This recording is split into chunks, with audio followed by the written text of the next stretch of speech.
নমস্কাৰ আপোনালোক সকলোকে পুনৰবাৰ স্বাগতম জনাই মছজিদ বন্ধুসকল পলকতা চাওক আজি সন্ধিয়াৰ 7টা গুৰুত্বপূৰ্ণ খবৰ। প্ৰথমটো খবৰ, জনপ্ৰিয় কণ্ঠশিল্পী জুবিন গাৰ্গৰ মৃত্যু। যুৱ প্ৰজন্মৰ হাৰ্টথ্ৰব জুবিন গাৰ্গ আৰু আমাৰ মাজত নাই। ছিংগাপুৰত স্কুবা ডাইভিঙত সাগৰত পৰি মৃত্যু হৈছে জুবিন গাৰ্গৰ। ছিংগাপুৰত দুৰ্ঘটনাগ্ৰস্ত জুবিন গাৰ্গক সচেতন অৱস্থাত হাস্পতালত ভৰ্তি কৰোৱা হৈছিল। ছিংগাপুৰ আৰক্ষীয়ে উদ্ধাৰ কৰি জুবিন গাৰ্গক সংকটজনক অৱস্থাত ICUত ভৰ্তি কৰাই যদিও চিকিৎসকে মৃত ঘোষণা কৰে জুবিন গাৰ্গক। আৰু এইদৰে ছিংগাপুৰত শেষ হৈ গ'ল অসমৰ প্ৰতিভা। আৰু জুবিন গাৰ্গৰ মৃত্যুৰ পিছতে এতিয়া শোকস্তব্ধ হৈ পৰিছে অসমৰ সংগীত জগত।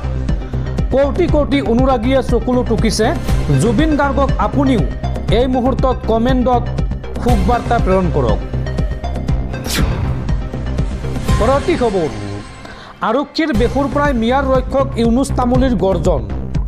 ইউনুছ তামুলীয়ে কয় যে এইবাৰ ছিষ্টেম হিলাই দিলোঁ, মিয়াক সমৰ্থন কৰি আহিছোঁ আৰু সমৰ্থন কৰি যাম।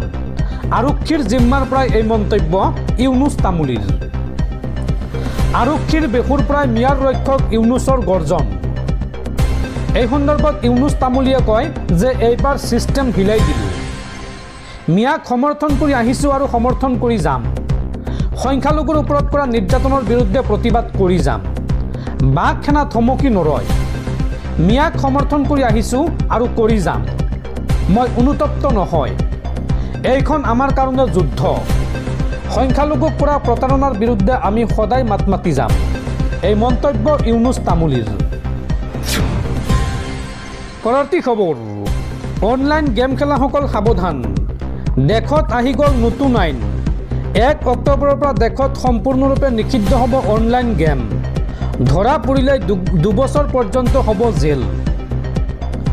1 অক্টোবৰৰ পৰা দেশত সম্পূৰ্ণৰূপে নিষিদ্ধ হ'ব অনলাইন গেম। ধৰা পৰিলে 2 বছৰ পৰ্যন্ত হ'ব কাৰাদণ্ড। অনলাইন মানি গেমৰ প্ৰচাৰ কৰিলে খাটিব লাগিব 2 বছৰ পৰ্যন্ত কাৰাবাস। অনলাইন মানি গেমক লৈ চৰকাৰে বলবৎ কৰিব নতুন আইন। লেনদেনত জড়িত হ'লে ব্যক্তি কোম্পানীয়ে ভৰিব লাগিব জৰিমনা। ধনৰ লেনদেনৰ সুবিধা কৰা বেংককো বিহিব জৰিমনা। অনলাইন গেম খেলিলেই পৰিব বিপদত। আইনত পৰিণত হ'ল অনলাইন গেম বিৰোধী বিধেয়ক। দৰ্শকসকলৰ বহুতো গুৰুত্বপূৰ্ণ খবৰ আছে। তাৰ আগতে আপোনাক জনাওঁ যে যদি আপুনি এতিয়ালৈকে এইটো ভিডিঅ'ত লাইক কৰা নাই তেন্তে এতিয়াই ভিডিঅ'টোত লাইক কৰি দিয়ক। আৰু এনেকুৱা ধৰণৰ ভিডিঅ'সমূহ নিতৌ চাবলৈ চেনেলটো ছাবস্ক্ৰাইব কৰি কাষত থকা বেল আইকনটো প্ৰেছ কৰি ৰাখক। পৰৱৰ্তী খবৰ, বৰপেটাৰ পিছত এইবাৰ গৰৈমাৰীত দুৰ্নীতিগ্ৰস্ত ACS বিষয়া নুপুৰ বৰাক লৈ অভিযান CM ভিজিলেন্সৰ। নুপুৰে কাৰ্যনিৰ্বাহ কৰা গৰৈমাৰী ৰাজহ চক্ৰৰ কাৰ্যালয়ত আজি পুৱাৰ ভাগত উপস্থিত হয় CM ভিজিলেন্সৰ দল আৰু তন্নতন্নকৈ পৰীক্ষা কৰে ৰাজহ চক্ৰ বিষয়াৰ কাৰ্যালয়। পৰৱৰ্তী খবৰ, তাইক দুৰ্নীতিৰ শিক্ষা দিয়া নাছিলোঁ, পঢ়িবলৈ দিছিলোঁ, ভাল মানুহ হ'বলৈ দিছিলোঁ, তাইৰ শাস্তি কামনা কৰোঁ।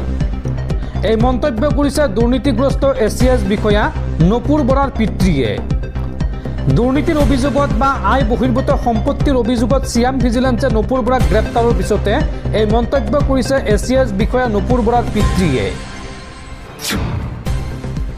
পৰৱৰ্তী খবৰ, মাটিৰ দালালৰ বিৰুদ্ধে পুনৰ কঠোৰ হৈছে মুখ্যমন্ত্ৰী হিমন্ত বিশ্ব শৰ্মা। এতিয়াৰ পৰা মাটিৰ দালালৰ বিৰুদ্ধে ফোনযোগে দিব পাৰিব অভিযোগ। অভিযোগ দিবলৈ মুকলি কৰা হৈছে 2টাকৈ ফোন নম্বৰ। প্ৰথম নম্বৰটো হৈছে 180034533767। আনটো নম্বৰ হৈছে 6026901243। এই 2টা নম্বৰৰ যিকোনো এটা নম্বৰত ফোন কৰি আপুনি মাটিৰ দালালৰ বিৰুদ্ধে অভিযোগ দিব পাৰিব চৰকাৰক। আৰু আপোনাৰ অভিযোগৰ ভিত্তিত জেললৈ প্ৰেৰণ কৰা হ'ব মাটিৰ দালালক। পৰৱৰ্তী খবৰ, বৈদেশিক ঋণত ডুব গৈছে মোদীৰ ভাৰত। এবছৰত 10% বৃদ্ধি পাই ধাৰ হৈছেগৈ 65 লাখ কোটি টকা। নৰেন্দ্ৰ মোদীৰ সৌজন্যত এতিয়া দেশৰ প্ৰতিজন নাগৰিকৰ মূৰৰ ওপৰত 1,42,000 টকাৰ ঋণৰ বোজা। কেন্দ্ৰত বিজেপি চৰকাৰৰ আমলত সেই সংখ্যা দিনক দিনে বাঢ়িছে, বিশেষকৈ বিদেশী ঋণ। এই কথা স্বয়ং চৰকাৰী প্ৰতিবেদনতেই উল্লেখ কৰা হৈছে। ভাৰতীয় ৰিজাৰ্ভ বেংকৰ পৰিসংখ্যা অনুসৰি যোৱা আগষ্ট মাহলৈকে ভাৰতৰ কেৱল বিদেশী ঋণৰ পৰিমাণ আছিল 734 বিলিয়ন মাৰ্কিন ডলাৰ। ভাৰতীয় টকাৰ হিচাপত যিটো প্ৰায় 65 লাখ কোটি টকা।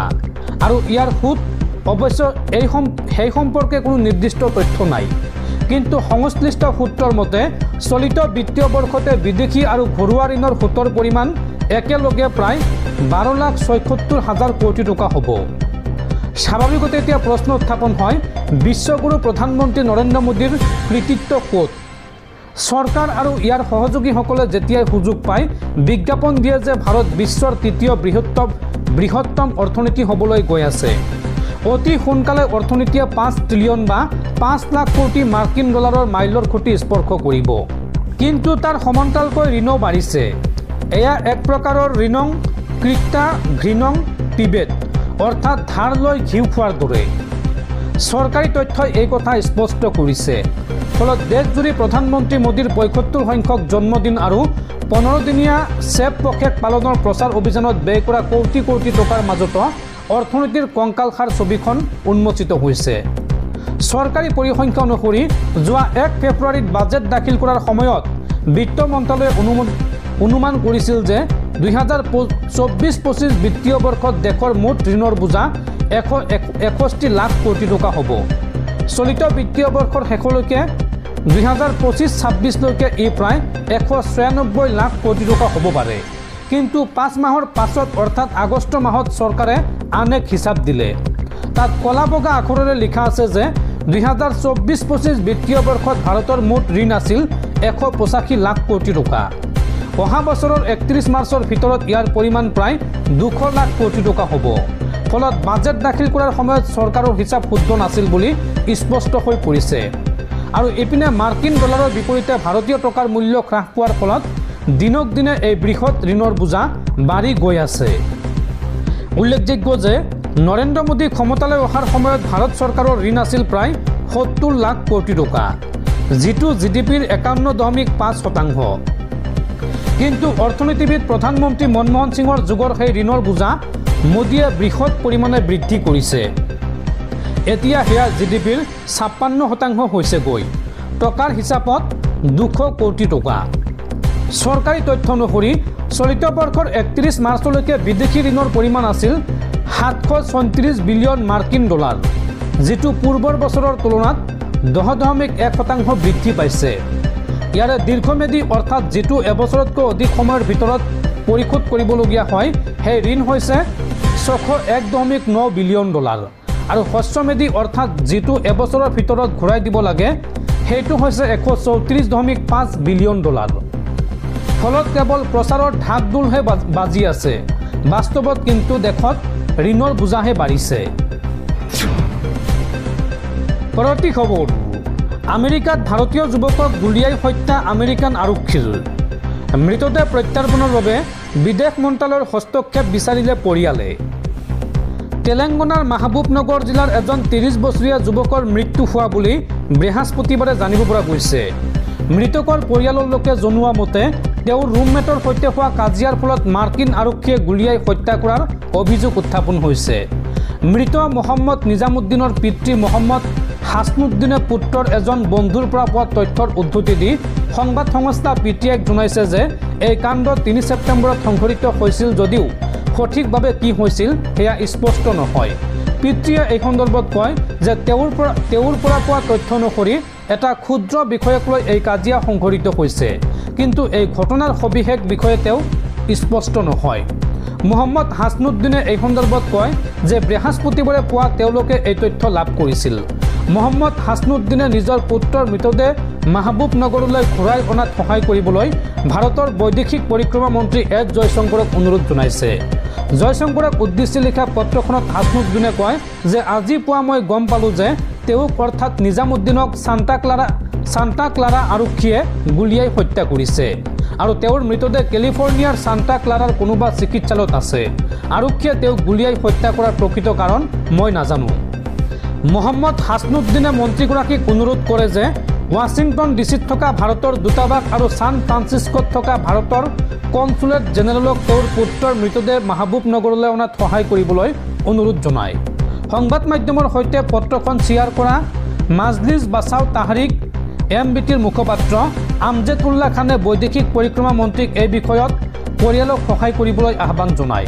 হাছনুদ্দিনে কয় যে তেওঁৰ পুত্ৰই আমেৰিকাত MS সম্পূৰ্ণ কৰাৰ পিছত আমেৰিকাত ছফ্টৱেৰ পেছাদাৰী হিচাপে কাম কৰি আছিল।